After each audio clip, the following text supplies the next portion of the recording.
You ain't lying. All right, Nick, you're gonna have to get on the other side.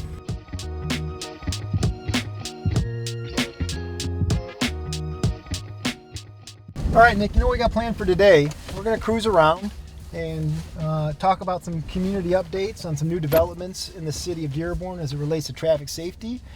How does that sound? Residents, neighbors, community members, they've been complaining about the tinted windows for a long time. And like when I used to work the street a lot, it used to just be here.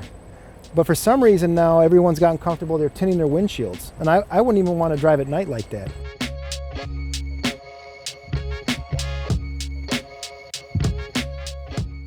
You know, I'm sure you've seen the investments that Mayor Hammoud and the city have made in a lot of these traffic calming measures. And so you've seen a number of these illuminated stop signs across the city.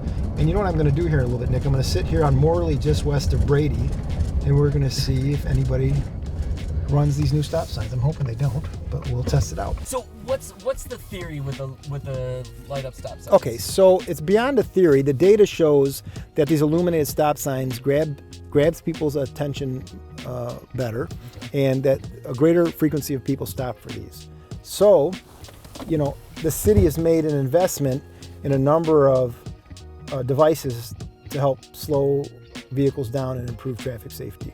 So one of them are these illuminated stop signs. The goal is that, and the data has proven that more people will stop, so we'll see. The other investments we've made is there's going to be, across the city, we have a number of speed limit signs that have a radar device on them that'll tell the approaching vehicle their speed.